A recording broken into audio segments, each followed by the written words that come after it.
Chairman Bressel, thank you.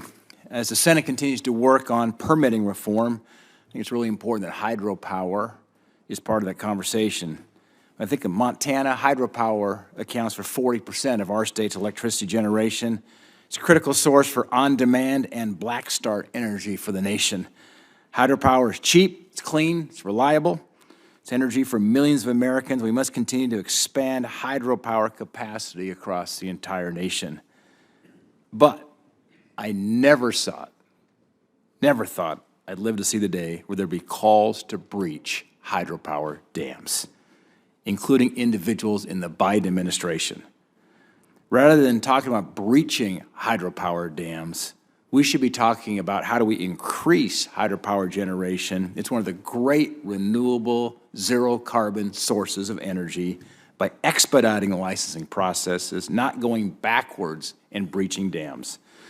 Over the last year, I've been working on a comprehensive, bipartisan hydropower licensing reform package that I hope to introduce in the coming days. The bill is supported by a very diverse group of stakeholders, the left, the center, the right, including 2 former FERC commissioners and 2 former FERC chairmen. It's going to expedite licensing and relicensing, expand tribal engagement, streamline the permitting process, and promote the development of hydropower throughout the United States. And by increasing tribal engagement and expediting the permitting process for hydropower projects, including low-impact projects like pumped storage and closed loop, I think it's something that every member of this committee should get behind. Question for Chairman Phillips and Commissioner Christie. Do you think it's important for FERC to prioritize and expand hydropower licensing and relicensing? Chairman Phillips, start with you. Thank you, Senator. I do believe that hydropower is critical. It is very essential. It's clean, as you mentioned. It's renewable. I believe it can help us with reliability. We've taken on reforms in recent years to speed up our process regarding hydro licensing and relicensing. If you talk about expanding, I think you're talking about pump storage is one element to that. We actually have expedited process for pump storage that's still being implemented. We look forward to working with you. And I met with sponsors recently with the legislation that you mentioned, the Uncommon Dialogue Group. I applaud the efforts that have been made, especially to bring tribal communities to the table. These are factions that you mentioned that have been, fighting each other for a very long time. Right. Thank you, Chairman. Commissioner Christie. Senator, I think hydro is very important. FERC's strong suit is rate regulation. We're an economic regulator. But with hydro and these dams, the law gives us many more responsibilities than rate regulation. If it's up to me, I would take away our authority other than in the rate regulation area. We shouldn't be the Parks and Rec Department for a dam, but we are because we're told in the statute you have to consider, for example, recreation opportunities.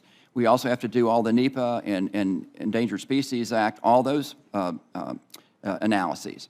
So the reason why these relicensing takes so many years is because we have so many different interests that we have to weigh, and the statute says equally.